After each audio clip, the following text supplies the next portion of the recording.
list. It's perfect. Thank you. Good morning. Like to call the meeting of Town Facilities Committee to order, and also happy first day of summer. Yes. These only get shorter. That's right. That's all. That's until my wife is married. We will begin the approval of the minutes from the previous meeting, prior to the meeting, and I'll make that motion. Thank you, Supervisor Strauss, seconded by Supervisor Conover. Any discussion? Call the question, all in favor, say aye. Aye. Any opposed? Thank you. Privilege of the floor, public comment. Anyone anywhere wishing to comment? No. For the airport, action agenda, new business items, nothing. The airport manager couldn't be here today. The supervisor. There you go. So we will report on. Discussion items, solar farm update. So last committee meeting, I let the committee know that FAA was working on finalizing the approval of the south parcel. The northern parcel is already approved. They want to have them both approved before they start construction. I think they reached out to the town and reached out to the school as far as opting in and out of the, remind me again, John, 47. Yeah. Yes. The school said absolutely not. So I was approached by NextAmp and said they would like to discuss going through the IDA. And I'm not sure of the process. And I asked them that maybe next month that they come to committee and discuss it, because they feel that if the school won't opt in, it would put too much of a burden on them, and they may consider pulling doing the solar farm, because it's just it doesn't work financially for them. So with that being said, I think they had offered the school that they would payment in lieu of taxes. They would do, say, $6,500 a year, which based on the assessment, the first couple of years would be more than what they would typically get, or the school would get. But they want to keep it at that because they don't want that assessment or rate changing throughout the life of them being on the airport property. So I'm not sure what they would do with the idea. I know you and I discussed this, and They just come and make application. and they would make an application to the IDA. I don't know how the IDA would accept that. I know that Dan and I talked about it a little bit, and there were some for it and some against it when they did it for somebody else, correct? Correct. Well, As you're probably well aware, it was in Queensbury. I don't remember the name of the entity. It was the solar farm that was going to go in near the Walmart on Quaker Road. Yeah. Drove straight in. I can't remember the name of that, but that got a little messy. They did not correctly apply, etc. And there was some turmoil discussion about the school and taxes in the county, blah, blah, blah. So the IDA hired a couple of experts in solar taxing and that appraisal and that sort of thing to help, because initially with that particular project, we didn't really have a good grasp or understanding all the ramifications. So anyway, so my point is, so that was the attitude of some people, members of the IDA, etc.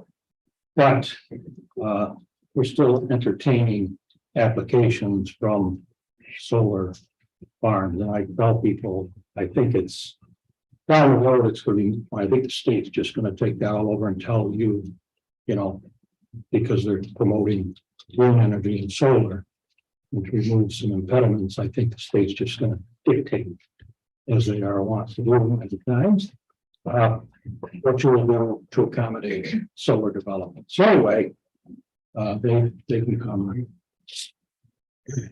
Yeah, I'm comfortable with an appointed board. Providing jurisdiction, taxing jurisdiction here, the assessment, whatever comes from the town, but the taxing authority that lies with the school district, and they're the elected representatives of the community. Mhm. The idea that an appointed member group would override or usurp their election to not want to participate in any kind of pilot, I think extremely uncomfortable with that. Yeah, and I'm not asking for us to make that decision. If they want to go to the IDA Right. and apply, then I look at it, I'll say I'm being selfish. I'm only looking at it from the standpoint of the revenue for the airport. Plain and simple. That's how I'm looking at this. And if they can't do it, then I'm not receiving the revenue that we expected to receive on the airport. That part of it I understand. Yep. But I think it's also important that, you know, we as a governmental jurisdiction not be used in any kind of fashion. Other taxing jurisdiction, that's, they're elected to represent, you know, their interests by the taxpayers. So, you know, I think that's how I see it. And it's on, and the school district will only be one part of a three-part taxing situation. So in any event, I wouldn't want us used to some kind of leverage. Yeah. And we're not. Tell me what we're doing. Thank you. So the lease agreement isn't affected by this. We're still going to make the profit on the lease. And they were in prior to the county withdrawing from 487. So whatever arrangements they worked out with the county, that stays. If they go to the IDA because of the school, I don't blame them. That's what a lot of them are doing. Their business formulas don't work well if they're going to be fully taxed and they don't have the variables in mind, such as what is the school tax going to be in the future, what are electric rates going to be. They can't do anything about the electric rates, but if they can go to the IDA and get some kind of pilot agreement with the school. And in the past, the school said that they would be open to pilot agreements, but administrations change and opinions change. But I don't think the Southern Company at all for going to the IDA. I would do the same thing if you're a business person. Yeah. I just want to, and they're just talk to John, what John said. And John, again, the lease agreement is in place, but the lease agreement, if they don't build a facility within that time period, then it's the contract is null and void. So they had, I think, when Larry, maybe you recall, I think it's 38 months. It might have been 36 to 38 months that they might have had to get the facility built. We're still getting the month lease payments that they're paying now. But if they don't have it built within a certain period of time, the contract, I believe, is null and void. Yeah. So Our county attorney would like to. Larry Ellman, County Attorney. I'm actually sitting in for a different topic, but because this is so important and so current, I just did want to remind the supervisors that there's a bigger issue that the board has to decide of consistency. And my recommendation would be is if this developer went to the IDA to circumvent any of the local taxing jurisdictions, what consistent position is the board going to want to take in light of opting out of the solar exemption statute? And is the board going to change that position merely because we own this property as compared to all the other projects in the county? So, if the IDA were to pick this up, I know a number of supervisors had issue when they did that to the detriment of the county in the past. What position is the county going to want the county attorney's office to advocate meaning a consistent position. That of what I understand, the board's intentions have been in the past, or is the intention going to change because this one single project is on county land? And I just felt it was important to bring that to everyone's attention. Thank you. I don't have anything further. I just want to make everybody aware of what Next Amp is doing. Thank you. We have nothing else regarding the airport, no real pending items, so we'll move to the roads and grounds agenda. And public comment, privilege of the floor. All right, under action and new business. To increase capital project H406 Countryside Adult Farm. Rationale is a change order due to unforeseen weather conditions, moving asbestos and bait. Can we do the discussion items first and then maybe take that last? Yes, that's okay. We wanted to go. Yeah, that's okay. That's fine. Okay, so we'll move down to discussion items. Okay, work order request programs at 3,611. Fleet car request programs at 2,002 as of this morning. So they're working smoothly and moving along. Countryside adult home. Thank you. Just a quick update, I'll give you kind of just run down the percentages of where we're at right now as far as completion of work, but there'll be other discussions when we get to that resolution. General construction is about 54% complete. The mechanical contract is 47% complete, electrical contract is 50, and the plumbing contract is about 43% complete. Thank you. The Joseph Warren Museum. Warren Museum, it looks to be that at the beginning of next week, we'll have the next design meeting. Labella will be there to present kind of the exterior kind of design that they've done for the home and some site work designs. And then the next step after that will be the interior, but that'll be a discussion as to, as we talked about, wallpaper for the time period and such. So that'll be the next step. The house is completely cleaned out. We have nothing left in there. I think we've stripped everything out of there with the help of the Historical Society as well. So we basically have a clean slate and we're ready to get moving. Next, the regional board. The regional mural data collection right now is underway with all potential partner counties. A questionnaire was sent out to all of them. Probably within the next week, we'll do a visioning meeting. Probably within the next week to two, we'll do a visioning meeting with the Warren County project team.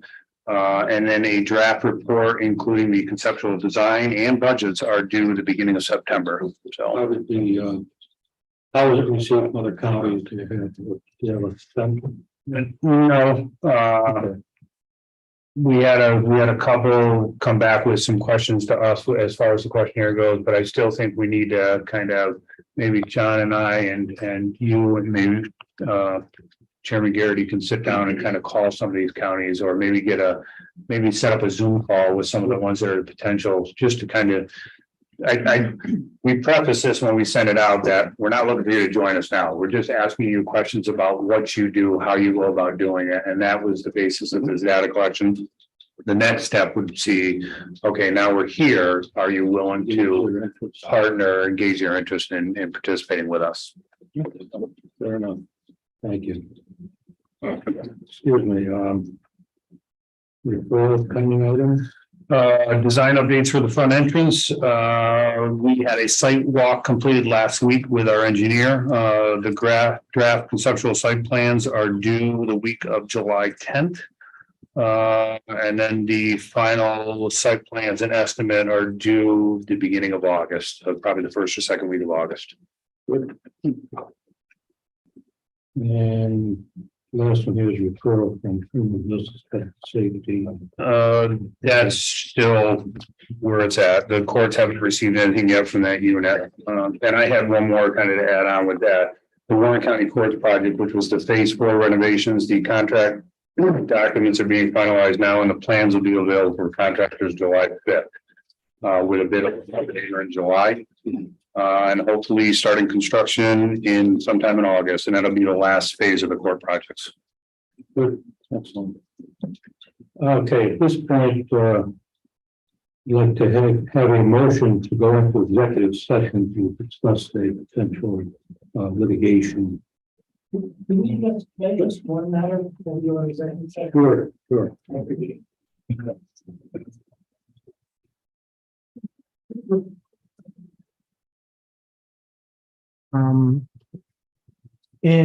believe it was in May of this year, the county took title to a property to complete a foreclosure action or incompletion of a foreclosure action under the 22 tax foreclosure proceeding.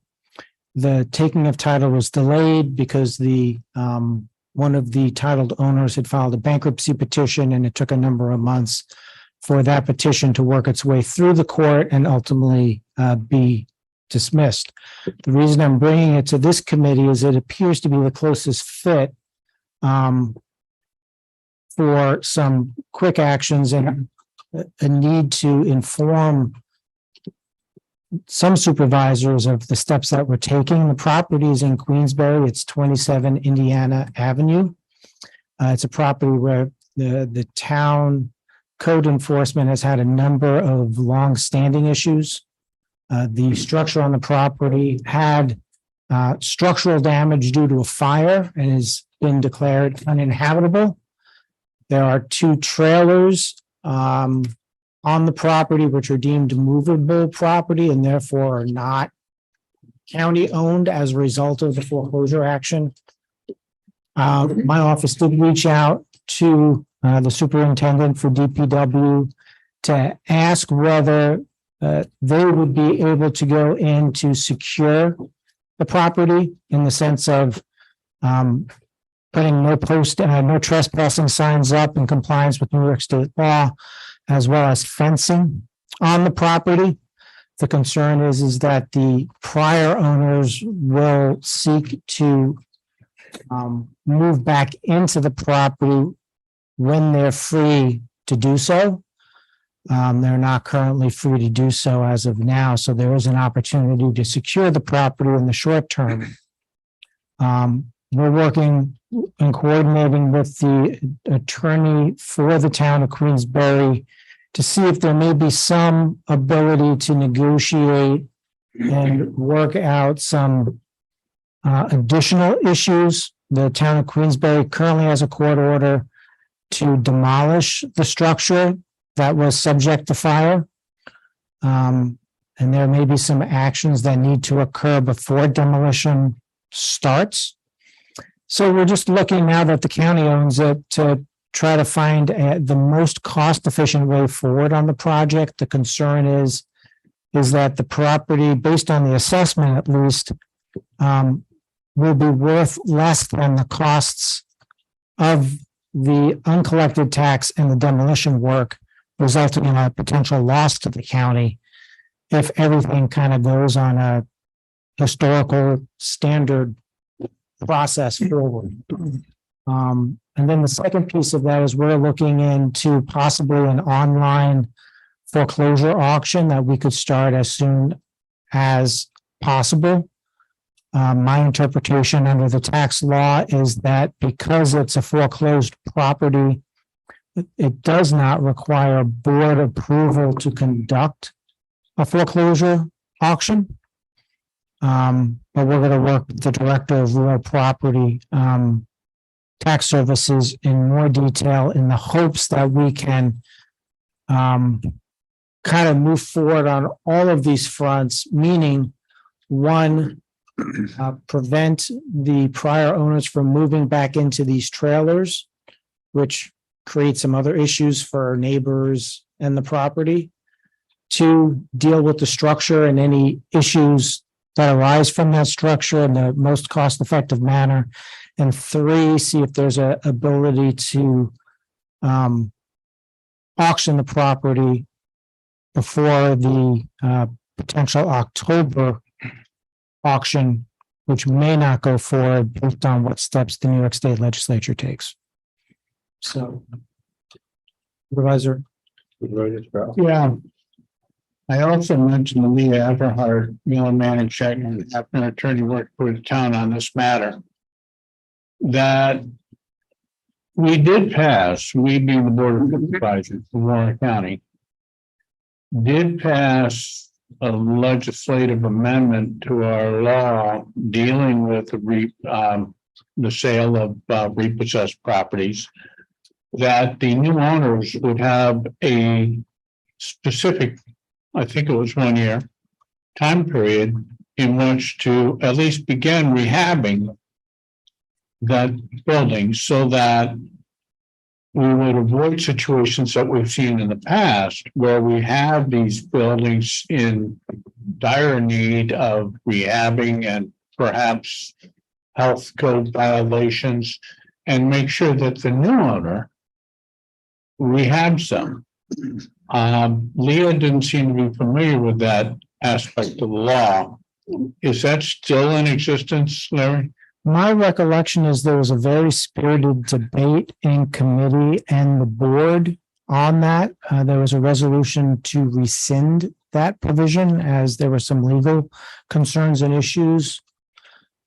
My office had after I started. That provision was, I believe it was rescinded. It was not part of the the deeds that were issued following the 2022 auction. So I do not believe that it's currently does not currently remain in the resolution that initially required it to be put in. Okay, thank you. I just want, so when the county attorney's office called me to ask me to secure the site, I've reached out to Scott as well as Robin because we had some extra fencing left over from some fencing that was taken down the airport. So Robin said they do have some fencing there. I don't know if it's enough to cover the whole front. I've been by the property. I looked at it already to see what I would need. I don't know if it's enough. There could be a potential that we'd have to purchase or find some other type of fencing to secure that site. But I would have buildings and ground staff, as well as probably my DPW staff bringing the material down there, but I would have to buildings and ground staff put it up to secure the site. And once that's secured and posted, then we would officially notify the sheriff that if there's any complaints or individuals observed on the property, that would then not be treated as lawful residents subject to eviction, but trespassers who should be removed, Yep. which is ultimately the position I'd like to put the county in to protect this particular property. This is kind of extraordinary circumstance. Obviously, we don't do this,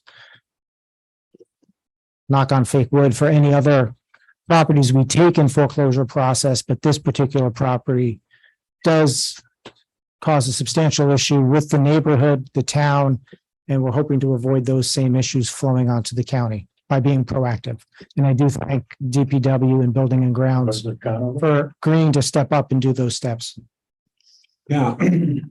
This property that we taken a title to, Yes, I mean, as far as I'm concerned, we now own the property and we should be the very best of neighbors. And as far as I'm concerned, whatever needs to be happening on the property needs to take place. If it requires the demolition of the building, fine. If it requires environmental remediation of the property, fine. We're now the owners of the property. And I think that the whole idea of our environmental fund that we have is to address issues like this. I'm not saying this one is a perfect fit, but issues like this. And I think that whichever department is the appropriate department should be tasked with moving forward quickly. How long has this property sat like this?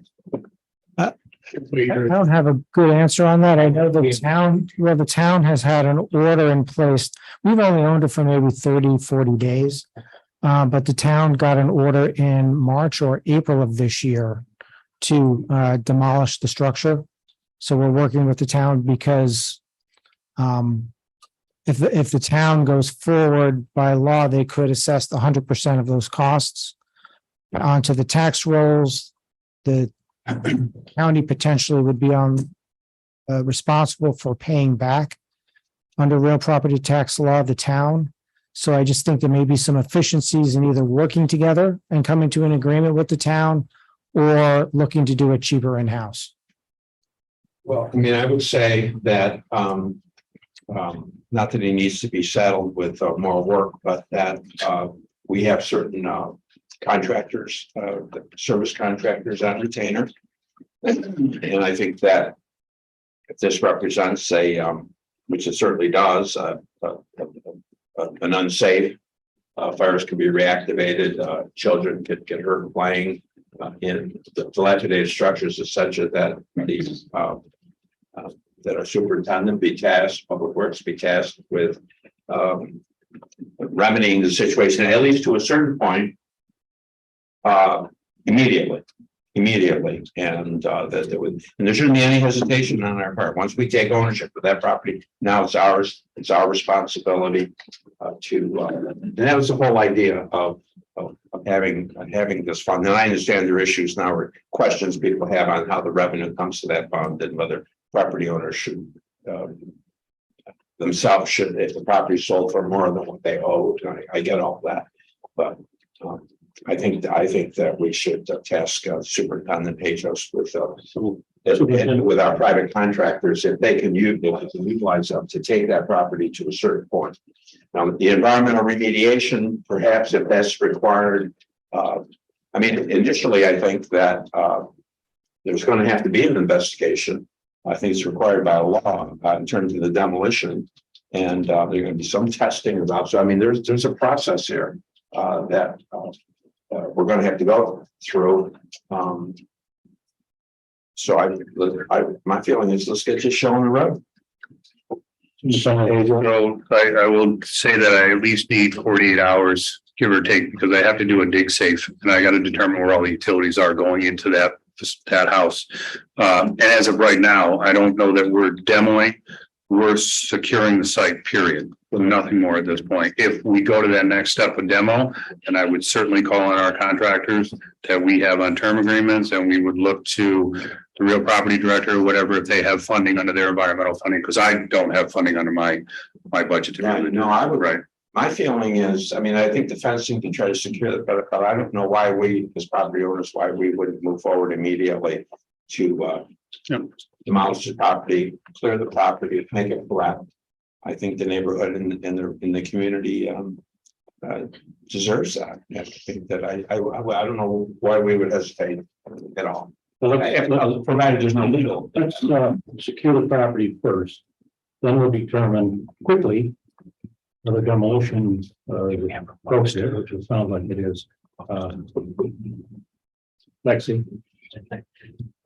So if we go forward with that, we secure the property. Sorry. If we go forward with it and we secure the property, there is, like the town wants to do, we would have to do the asbestos testing. This building, as Kevin probably knows from driving by, is the old asbestos shingle sidings that's on the building. So I'm sure there is asbestos on site.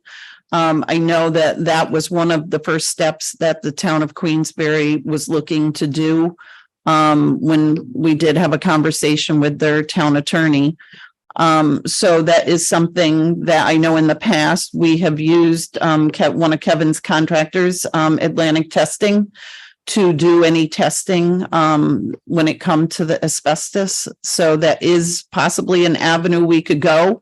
We would just have to get it approved through committee and the board to be able to do the funds through the reserve testing fund.